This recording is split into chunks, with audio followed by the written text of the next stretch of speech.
Hello, everybody. A few weeks ago, I think it was about 3 weeks ago, the Nobel Prizes were awarded. And it was the year for AI in physics. John Hopfield and Geoffrey Hinton, Geoffrey Hinton being known as the godfather of AI, won it. Hinton had worked for Google for a while. And then in chemistry, the prize went to 3 scientists, including Demis Hassabis and John Jumper of Google DeepMind. Hassabis is a remarkable fellow on many different levels. One person who I think follows Hassabis with a great deal of care and interest is my guest today, Parmy Olson. She's a London-based Bloomberg opinion columnist and the author of a very intriguing new book, Supremacy, AI, ChatGPT, and the Race That Will Change the World. Parmy is joining us from the Bloomberg office in London. Parmy, would it be fair to call this new book, which has actually been shortlisted for the FT Business Book of the Year award, one of the 6 books on the shortlist. Is it fair to call this book a kind of parallel narrative of Demis Hassabis at DeepMind and, of course, Sam Altman at OpenAI? Is that the narrative of your book? That's a big part of it. I wanted to tell the story of the AI boom and some of the possible risks that could come from AI, particularly around the control of AI, by talking about the humans behind it. So I think there's a very human story behind the development of AI. And so that's why I structured the first half of the book as a tale about the careers and lives and accomplishments and failures as well of Demis Hassabis and Sam Altman, including their rivalry. Yeah, it's interesting and kind of ironic given that AI is about smart machines. Some people fear that it might turn us humans into footnotes. Some people have suggested that AI is our last invention. And Hassabis has always been presented as the good face, the nice guy, obviously a genius, but at the same time quite reasonable. Whereas, of course, Altman is a much more controversial figure. He's not quite Elon Musk, but he's certainly closer to being like Musk than Hassabis. Is that a fair generalization? Or in I'd say Supremacy, so. do you reveal that Hassabis is actually a rather more complicated figure than his public persona suggests? Yes, we could say that. I mean, first of all, I would say that publicly, in terms of how both men position themselves and come across, I think Hassabis comes across as a nice guy and someone who is very scientifically minded and very focused on pushing ahead scientific frontiers and discovery. Whereas Sam is much more of a business person. You could see him more as a capitalist, someone who really wants to grow his power and influence. Demis is a little bit more driven by prestige. He has wanted for years to win a Nobel Prize. That was very much Who an doesn't, objective. Parmy? We He, all want Nobel Prizes, except most of us don't yes, even, but we're not yes, but really which considered, I think, by the committee. Sure, but which CEOs actually sit down with their engineers and say, this is how we're going to measure success, is going to be winning 2 or 3 Nobel Prizes over the next 10 years? It was an actual concrete metric for success within his company. So prestige was very important to him. I think in both cases, though, both men, and this was a thing I really wanted to get across with the book, is that both men had these very big humanitarian ideals around building powerful AI. Demis would talk about using it to, when they eventually build AGI, which is artificial general intelligence or AI that surpasses our brains, and it can solve all sorts of problems that we can't solve. For example, curing cancer or solving climate change. He would often talk about that in interviews. And Sam wanted to do the same thing, but for a slightly different reason. He wanted to bring abundance to humanity and elevate the wealth of everyone and just improve everyone's well-being and lives. But what ended up happening over the years, of course, is on their journeys to trying to build AGI, the economics of that endeavor were such that they had to align themselves with larger tech companies, and those objectives, those humanitarian goals, ultimately faded into the background. And they both, whether you see one as more Machiavellian than the other, I don't think really either of them had that kind of intent, but both ended up helping to enrich and extend the power and wealth of the world's largest tech companies, the world's largest de facto companies. And those, of course, are Google and OpenAI. We're going to get to that in a minute. It's interesting that you focus initially on the ethics in terms of comparing Hassabis and Altman. The reviews of the book, Parmy, of course, have been very good. As I suggested, you were shortlisted, or you are on the shortlist for the FT Book of the Year. But a couple of reviewers, the LA Times suggested that you didn't address, you yourself as the author, didn't address the ethical questions associated with AI. And the Wall Street Journal reviewer concurred. Is that, I wouldn't say a fair criticism, but do you think that that was part of your job? Or given that you were focusing on two remarkable individuals, Hassabis and Altman, with very clear ethical goals, for better or worse, some people might suggest that some of those ethics aren't for real, that it wasn't your job as an author to get involved in making judgments on AI yourself? Oh, but I completely disagree with that analysis because, and I'm not just, I mean, I would say that as the author, of course, push back against those reviews, but in the middle of the book, there's the reviews a whole were section. good. It was just that one Oh, caveat. sure. Yeah. Oh, okay. But there's a whole section in the middle of the book which talks about the ethics of AI and AI research, and why academic research into AI is not looking into the ethics of and the sort of measuring the success of AI in terms of well-being for humans, fairness, justice, those sorts of things. It's being measured by capability and power and growth, because the academic field that researches artificial intelligence is completely funded by big tech. And that has been increasingly the case over the last 10 years. And a few years ago, there were some researchers at Google who warned about the ethical problems that were inherent in the design of these large language models, like the ones that underpin ChatGPT and Anthropic's Claude and all these other ones that are coming to the fore now. And unfortunately, they that whole effort became quite controversial. The researchers were fired. It was quite a messy situation. They did get the word out, though, which I think was very important, that people started to pay more attention to the problems, for example, around bias in some of these language models, and the training data that's used to actually create these models. Also, the last sort of 25% of the book is almost like a polemic again by me against some of the ethical downfalls of the designs of these systems. So I do go into it quite a bit. I almost worried when I was writing the book that I was pushing a little bit too hard. So it's funny, people are interpreting it in different ways. Some people have said, well, you're quite kind to the founders. And I think that's because I, again, don't see them as having malintent. I think they were caught up in a system where the force of gravity around big tech companies is so strong that what they were trying to build just got sucked into that. And their ideals and their efforts around governance, which we can talk about more, just really fell apart. And they ended up just kind of becoming de facto product arms of these companies. And the ethical considerations, really, just like the humanitarian ideals, really just got pushed to the wayside. Parmy, it's interesting you mentioned that Google researcher got fired. Her name is Margaret Mitchell. She was actually on the show.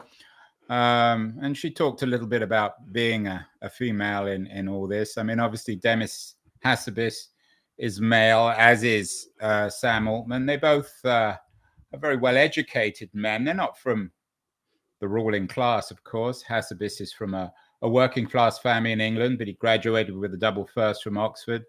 Cambridge. Altman dropped out in classic fashion from Stanford after a couple of years. Is the fact that they're men in a business where men tend to dominate, we all know the fate of Marissa Mayer and perhaps even Sheryl Sandberg, does that tell us that in some ways whilst Hassabis and Altman are very different kinds of men, they might have more in common than divides them? Because they're both men? Yeah. Well, they're both men, classic men in tech, highly intelligent, for example, as Yeah. you suggested. Hassabis sat down with his DeepMind people and said, well, one of the Yeah. things we need to do over the next 10 years is win 3 Nobel Prizes. That's a very, not just a male thing to do, but a very, I mean, he's from the UK, but it's a very Silicon Valley kind of thing.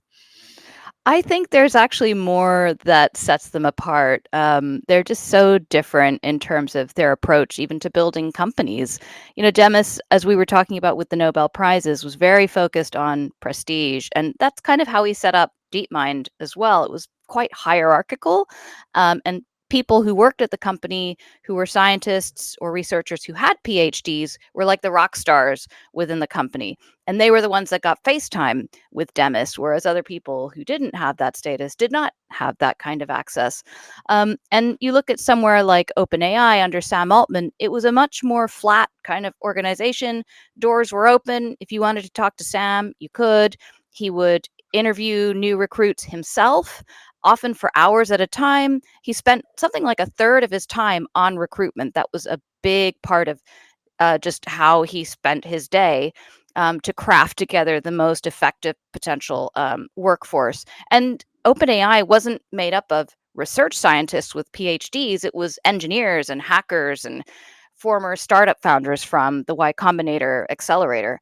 So it was a very different kind of culture, quite, kind of almost freewheeling. And I think that reflected just the approach to the personalities and the approach of both men. Let's remind ourselves, Parmy, because not everyone knows this, about the history of DeepMind. It was founded by Hassabis and who was his co-founder? Suleiman. Mustafa Suleiman, who's Suleyman been on the show. and He was on the shortlist last year for the FT Book of the Year. He had a book yes, out on AI, which I'm sure you're very familiar with. I've read it. Yes. They It's very founded good. these two guys, or I think they may have met at Oxford. When did they found DeepMind? Tell us about the story. Everyone knows about OpenAI, particularly given what happened last summer, but I think less people are familiar with the story of DeepMind. So it was them, the two of them, and also Shane Legg, who was a research scientist who was one of the early proponents of artificial general intelligence. This was 2010. When we talk about AGI now, it's kind of become a mainstream discussion point. But in 2010, 14 years ago, it was fringe. It was a fringe theory. And if you were a scientist, you were liable to be laughed out of the room if you talked about it. And so Shane and Demis knew each other from University College London, where they had both been doing PhDs. And Demis knew Mustafa as a childhood friend. Like the two Yeah, of they're North London Mustafa, boys, aren't they? they're North London boys, and Mustafa, known as Moose, was actually friends with Demis's brother. And he and his brother and Demis, they actually went on, they played poker together, like serious professional poker. And at one point they went to Las Vegas and took part in like a poker tournament.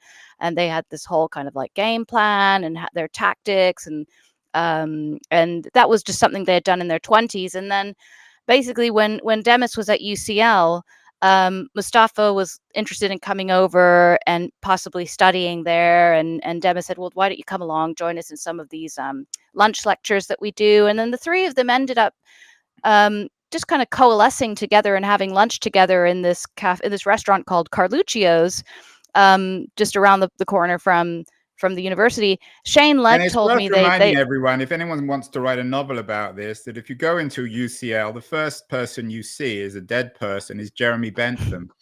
And the spirit of Bentham's utilitarianism and his way of framing the world is perhaps the dominant one today. So there's a lot of fictional qualities to this narrative, Parmy, although you've done a non-fiction version. Well, someone really can go right in and write the novel if they want. I did not know that. That's a cool little aside there. He's hard to miss, Bentham. He's right in the middle when you walk into UCL. Oh boy. Okay, so quite a sets the tone his then. Stuff body. He's not alive, of course. But the three physically, his spirit is still there. the three of them felt that they couldn't really talk about AGI on the premises of UCL, or this is what Shane Legg told me anyway. So they met in Carluccio's, where they just had a little bit more space, and Which they is were a kind talking of about that. trashy Italian chain Oh, restaurant. ish. You have to go there. Don't knock it till you've tried it. Well, It I mean, has it's been. not exactly the Ritz, is it? No, it's not. But they were. I don't know how much money they had at the time, but they were talking about potentially doing a company, and Demis and Shane talked about trying to, the wildest, most galactically ambitious idea you can think of. Let's build AGI, the most powerful AI mankind has ever seen.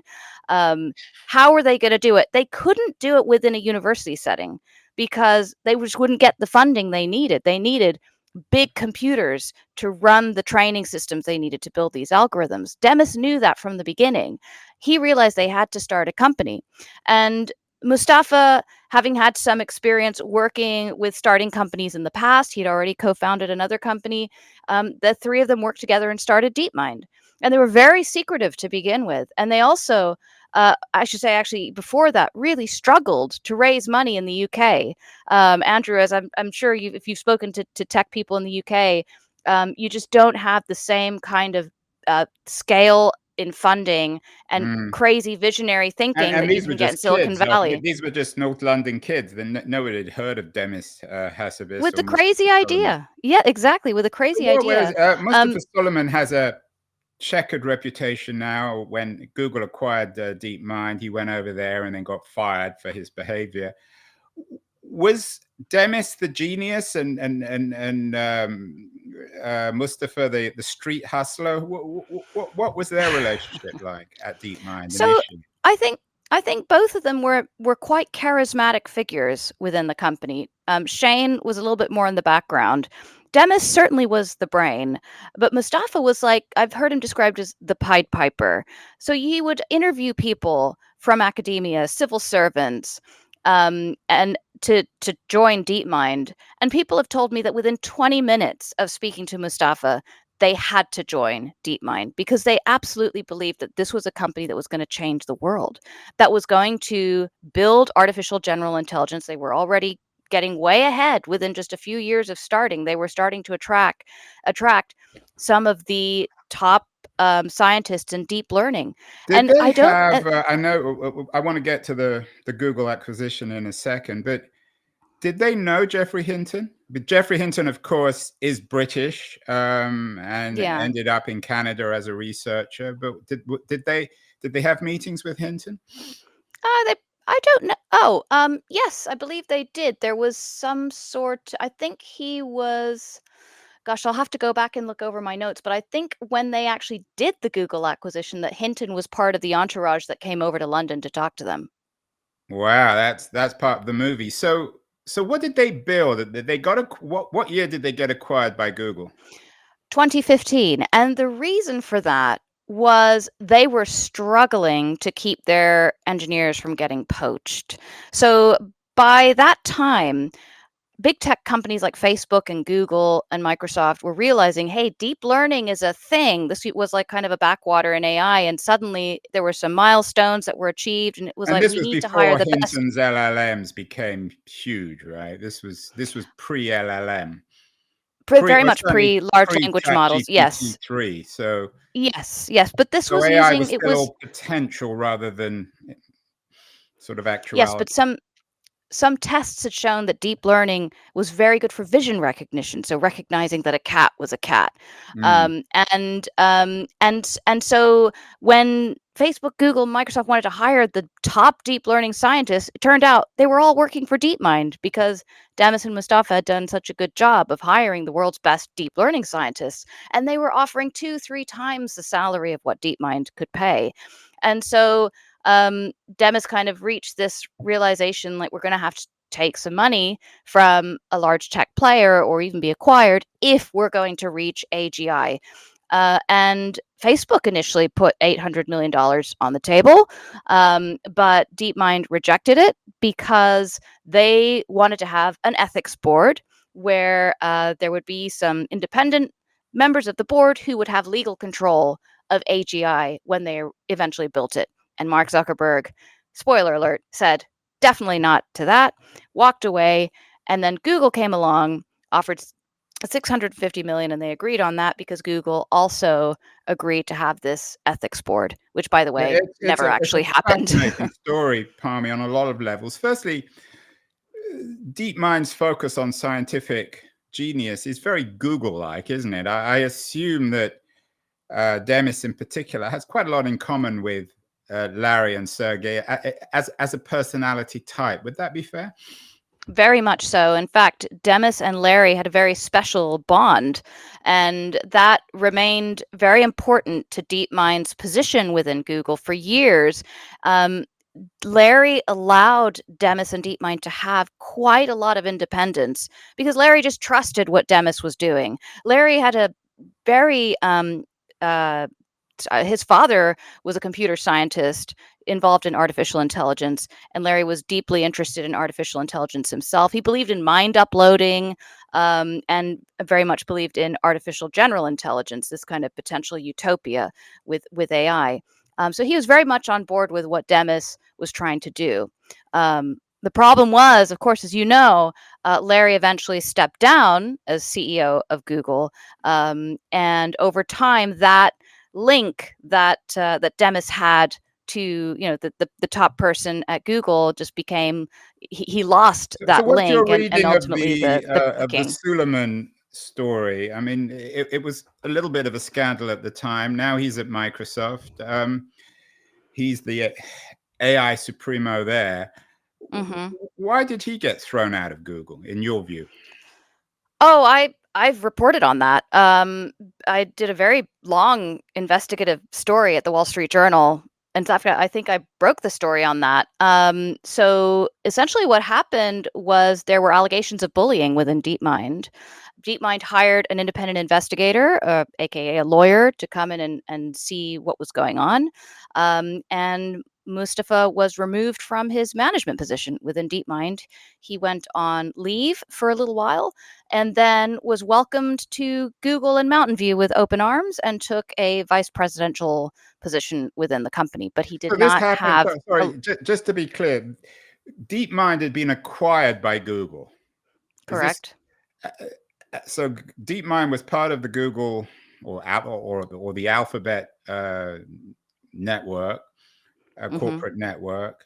Mustafa Suleiman was the president at DeepMind. He got pushed out of DeepMind because of bullying, and he went to Google. Wasn't that a bit odd?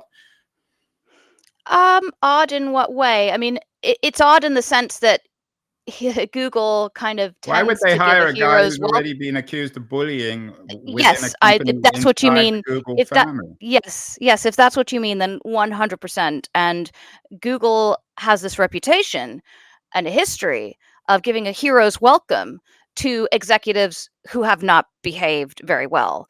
One of the top leader of Android was known for, he was accused of harassment. There was a very big payout. It's not the best look for Google. They appreciate the naughty boys more than other big tech companies. I always assume that there are a lot of these kind of characters, particularly in Silicon Valley.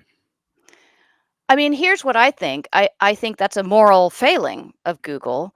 And I think that it's simply put, it's kind of the bro culture of Silicon Valley that if that these people are able to get away with that kind of behavior. Although the bros don't run. I mean, Google is less of a bro company certainly than Uber, and perhaps in some ways Amazon or Facebook. Anyway, that may depends be how you define that. But what about the relationship between Demis and Mustafa? Did they fall out?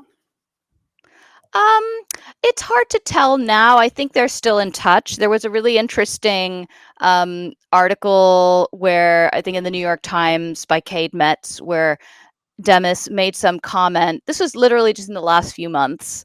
And he said something like, Mustafa is sort of where he is today in large part because of me. I'm completely paraphrasing that. Ooh. But it was kind of a passive. Well, the reason I bring it up is because I've been to a few sort of DeepMind events and AI events here in London, and that keeps coming up. People keep saying, "Did you read that comment that he made to the New York Times?" So it does feel a little bit tense between the two, and no surprise, like Demis is running AI for Google, and Mustafa is a big honcho for AI for Microsoft, and Google and Right, and Microsoft, of course, are Microsoft's going head to relationship head. with OpenAI is incredibly complicated and controversial. Hmm. That's So right. before we get to the emergence of OpenAI, for these first few years, did Google essentially leave deep minds alone and allow them to do all their research, hire these brilliant scientists, and just pursue AGI, this big vision of machines that will have a kind of consciousness? Is that fair? Yeah, 100% they left DeepMind to go alone. I don't know if their intention was for DeepMind to create technology that had consciousness, but certainly to create powerful AI. Well, that's what AGI And is, isn't it? there's different definitions. Or Consciousness how do isn't you mean it always when you part of the use the definition. term?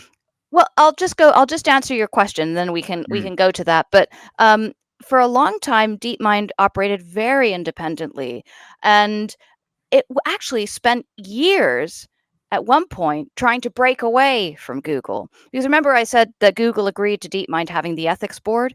Well, mm, a couple of years after the acquisition, if you recall, Google turned into a conglomerate called Alphabet. And mm, as part of that restructuring, um, various bets within the Alphabet umbrella were able to spin out, like Verily, the life sciences group, and Waymo, and organizations like that. And the DeepMind founders were told, you can also spin out and you can become your own autonomous bet. And so the founders spent years talking to lawyers, drafting legal documents to become a new type of company. They were going to be called a general interest corporation.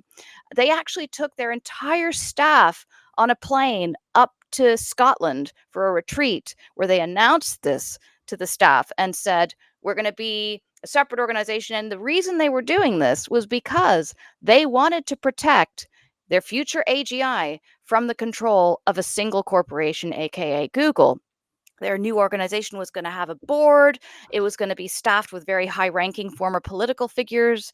They were reaching out to people like Al Gore and Barack Obama to be on this board. Um, and they proposed all this to Google. And Google said yes. Google even, and this is what I found through my reporting for the book, Google signed a term sheet where they agreed to fund this new organization, DeepMind, to the tune of $15 billion over 10 years as a kind of endowment. And so the founders ran with this. They waited for it to happen. We're going to protect AGI. The staff loved it. And then during COVID, Google told Demis, the Google executives, actually, we're not going to let you spin out. We're going to draw you in even told Demis tighter this? to Who at Google. Google told him? I actually don't know which particular executive. I assume it was Sundar, but Demis during is at one point in April, I think of 2020, had or 2021 had a meeting with the entire staff of DeepMind and just told them that the negotiations, which had been going on for years to spin out, were coming to an end, and it was not going to happen. And I can tell you that the vast majority of people within DeepMind at the time were very, very disappointed. I can imagine, and then there's a remarkable symmetry to the narrative here. It's a fascinating. You can't make this stuff up, Parmy, which you haven't, of course. Meanwhile, at OpenAI, similar sorts of issues were brewing. Is that fair? I mean, Altman's Yeah, it's involvement with the company. Musk, of course, was one of the co-founders. There's so many other people in Silicon Valley. It was founded as a nonprofit with similar yes. idealistic concerns and goals. Is that fair? Absolutely. It was just being approached from a different direction, right? So they started off as a nonprofit. Elon Musk co-founded it with Altman in part because he was also concerned about Google having sole control of AGI. Musk was one of the early funders of DeepMind. And so he'd made a little bit of money when DeepMind sold to Google, but he knew what kind of research that DeepMind was doing. He felt they were very much on the cutting edge and they were getting close. And he felt we need to start an organization that isn't beholden to anyone financially, that isn't going to be opaque and closed, but is going to be transparent, that's going to be cooperative and work with other organizations, because when AGI comes, when we eventually build it, we can't have one single company controlling it, because then that would not benefit humanity. That would only benefit that one company. And then tell me if I'm wrong, but there's so many ironies here. So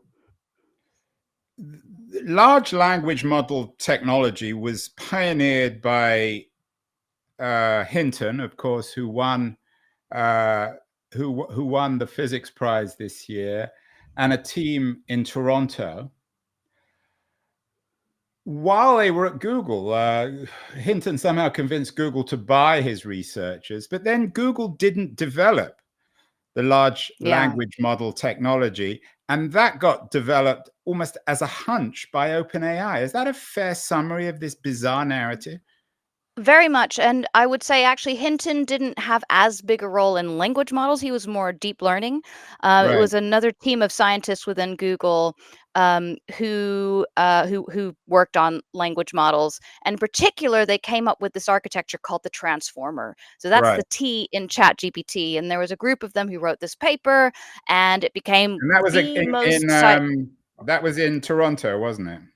This was actually in Google's headquarters. They were all working in Google's headquarters in Mountain View, and they wrote this paper, and then they released it, and OpenAI took that finding and built on top of the transformer, and built their own versions of language models that eventually became ChatGPT. That's a big oversimplification of a lot of work over several years, but that's essentially what happened. And part of the reason, it's an astonishing irony, Parmy, that the idea of the transformer was developed by Google scientists, Google researchers, but it was the people at OpenAI who were willing to invest in the idea. They had a hunch it could work, whereas Google essentially passed on it. It's almost like a VC who missed the investment in Google or Facebook or Amazon or something. 100%. And I've spoken to people who were at OpenAI when they were building this, and they've told me when they were building the early versions of ChatGPT, they were so worried, like really, truly scared that Google was just about to release the exact same thing, because they were thinking, well, Google's really because this was also the culture within the field of AI is just to release new innovations. Like when you come up with a new architecture like the transformer, you put it out into the world, and that's why other people like the folks at OpenAI could play with it. One person told me it was like, we're playing with Google's toys and they're not doing anything. So they were shocked when they were releasing their own. Playing with Google's toys.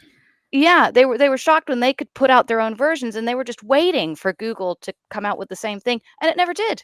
And actually, there were language models being developed within Google, including by the guy who ended up starting Character AI, which was a very big AI chatbot company, and they wouldn't release it. And a big part of it is the innovator's dilemma, right? So Google knew, I think some part of them knew, if they put a big, powerful chatbot out onto the internet, well, people might just use that instead of Google search. So why would they release something like that? And there was also a lot of concern about chatbots being online and saying toxic, crazy, unpredictable things, which could really hurt the company's reputation. So that was a big reason also why they didn't release it.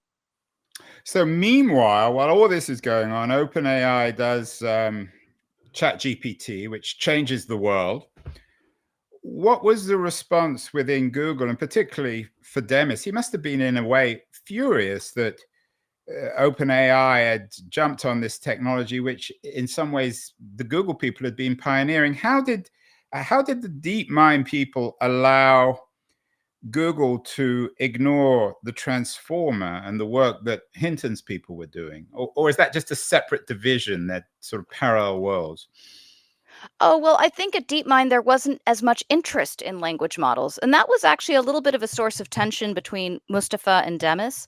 Mustafa was very interested in the potential of large language models. This was even a couple of years before ChatGPT came out, but Demis was very interested in games and training AI through chess or StarCraft or Go, which is, of course, the sort Which of is what their Chinese big Asian version. breakthrough on Go, wasn't It it? was their very big breakthrough, very big PR moment for them as well. It was kind of like their version of IBM Watson beating the Gary Kasparov and the chess champions. Now they were beating someone who was able to, master an even more complex game, which was Go. And that got them a lot of really positive press attention a few years ago. But it wasn't quite the same kind of public breakthrough. Again, this was something that appealed more to sort of higher level scientists, whereas ChatGPT, remember we were talking about kind of the differences in approach. Sam Altman's more product oriented. Demis is more about sort of prestige and science. With ChatGPT, this was something the entire public could play with. It was just a web page that anybody could access. But that approach to AI was not something that Demis was as interested in. He wanted to try and build AGI by approaching it in lots of different ways. Whereas OpenAI and Sam, they saw the potential with language models as their one route. They wanted to just pick that one thing and just stick obsessively with it, and that's what they did. Yeah, very focused, which is the startup way. Mhm. Meanwhile, Hassabis has come around to recognizing this. He gave an interview last month to Axios, suggesting that he now sees a watershed moment for AI. And Google has reorganized itself. Its Gemini app team, Gemini being, in a sense, I guess, their version of ChatGPT, now is managed by the DeepMind group. So has Hassabis become, through perhaps some clever politics, has he become Mr. AI at Google? Oh, he absolutely is. In fact, there's every possibility he could become the next CEO of Google. That is what I've heard from former executives of Wow. DeepMind and Who Google. are his Um, rivals at Google? Is it who are the other people who you think could take over from the current CEO? I mean, maybe someone like Ruth Porat, who is sort of The in the former CFO role. CFO, who now is a Yeah, strategic role there. I don't know who else could really. I And mean, there's a Jeff German, I can't Dean. remember his last name, called Philip, who runs their business side, who I think is quite powerful. Yeah. Well, Jeff Dean was the person who could have ended up doing what Demis is doing now, but Demis sort of took that role instead, and that we could talk about why that is. But I think ultimately, he is one of the most powerful people in Google right now. He's running their AI efforts across both what in Silicon Valley and in London. So he absolutely is Mr. AI guy. I think the big question is whether he would want to uproot his family and move to Silicon Valley if he ever wanted to take that even further, and take that top position, which might be something shareholders, activist investors might want to push for What kind because of lifestyle does Google. he have? Altman has a notoriously weird Silicon Valley one, doesn't seem to live anywhere, doesn't seem to care about money. Does Hassabis enjoy the cash that he's Oh, made? I mean, he's a very rich man. I think they all enjoy the cash. Have you seen the video of Sam Altman in his sports car, like driving No, I around can San imagine. But Francisco? what kind of life does he's in London? Where does Hassabis live? I don't know specifically where he lives. I presume it's somewhere near North London. But he does live in London with his family. Yeah, he's probably brought up And the whole of the Caledonian Road where he used to live. And it probably could have been the real narrative of Andrew O'Hagan, who was on the show, his Caledonian Road. yeah, I but know you got to he run. did A couple earn. more He's questions. This is such interesting Yeah. stuff, Parmy. Um, you mentioned the innovator's dilemma at Google, and that this new AI and these large language models, the transformer, would eat up their search dominance. Is there acknowledgement now, do you think, within Google that that innovator's dilemma is something they have to address, and that they have to somehow embrace AI and even AGI, even if it in some ways undermines search, the traditional notions of search? Yeah, I think in a way they're kind of standing at an abyss and they have to just jump in. It's all very much an unpredictable. This is, Google has always been a company that does not do a lot of radical change, which feels weird to say because you think Google, tech company, cutting edge, AI, surely but actually just look at the Google homepage. It has barely changed in a decade. There's really not a lot of big changes that Google ever makes to its core products because it derives 80% of all its revenue from advertising.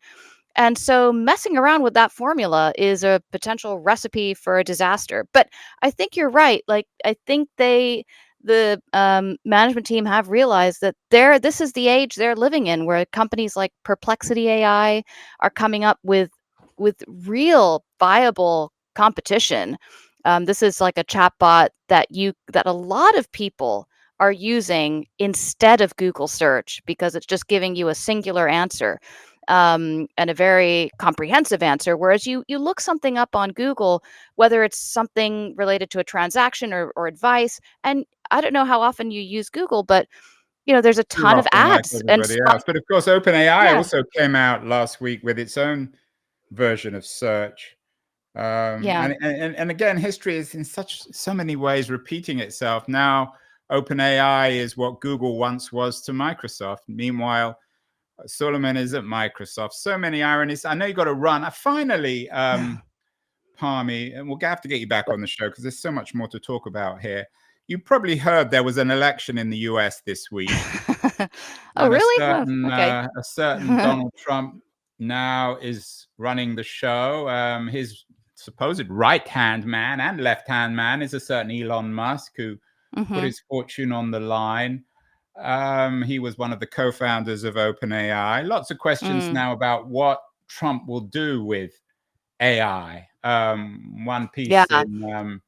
by Scott Rosenberg in Axios suggests that young AI just got a ticket to run wild. Given your narrative in Supremacy, is this moment Mm. historically now the opportunity for both Hassabis and Sam Altman to really profoundly change the world? They won't have to deal with Lena Khan in DC or any other kind of regulation. I actually have kind of a contrarian view to the one you just described from Axios, and a few other people have said, "Oh, Trump's in power, light touch regulation. Elon Musk is in whispering in his ear. He's got an AI company. Obviously, things are going to be fast and loose for AI companies." I actually I'm not entirely sure that's how it's gonna play out, and again, it's just because of all that I've read and researched on Elon Musk. He is a guy who can put ideology before his own business interests, and he has done that before, and this guy truly is worried about AI as an existential risk. This has been years in the making for him. He broke up his friendship with Larry Page, the co-founder of Google, over an argument about the risks of AI destroying human civilization. He's publicly stated that, and it is absolutely a reason why he co-founded OpenAI, because he was worried about Google controlling AGI. So I think this means that if Trump comes into power, Trump didn't even talk about AI on the campaign trail. He mentioned it a couple of times, but he didn't really talk about it. I He's more think into that's because he crypto, just it seems. I think he just doesn't really care that much about AI. I don't think it really interests him, which leaves the door open for someone else to steer.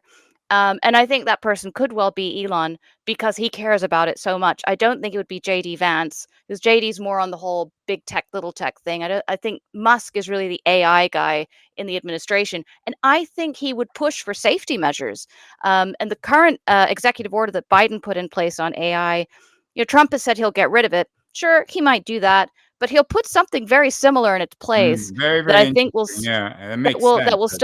that will push companies to check their AI models for safety. But they will also be told you don't have to have filters in place on toxic content. So, because Trump and both Musk are so anti-censorship, anti-woke censorship. So I think we're going to have chatbots in the next couple of years that say a lot of wild things. That's just Yeah, in well, some. you've said some very sensible things, Parmy. Your book, Supremacy, AI, ChatGPT, and the Race That Will Change the World, is on the short list of the FT Books of the Year. That will be announced, I think, in London in December, on December 9th. If you win, are you going to share the proceeds with Hassabis and Altman? Or maybe I should put it into the race to build AGI, because that's for the sake of humanity, right? That would be the charitable thing to do. Well, Parmy Olson, real honor to have you on the show. Fascinating subject. So Thank much you. more to talk about. We'll get you back on the show in the not too distant future. Thank you so much. Thank you. Keen on the scene, he's got the voice that's mean, asking those questions that you never seen. He's got that fire, burning bright and clean. Andrew Keen making waves, break the routine on the Keen on show. He brings the heat, asking the minds, digging deep till they bleed. No sugar-coated truths, no lies to deceive. Andrew Keen, the master of the interview beat. He's got the knowledge, he's got the flair, challenging ideas with a fearless stare. With every question, he's uncovering what's there. Andrew Keen, a true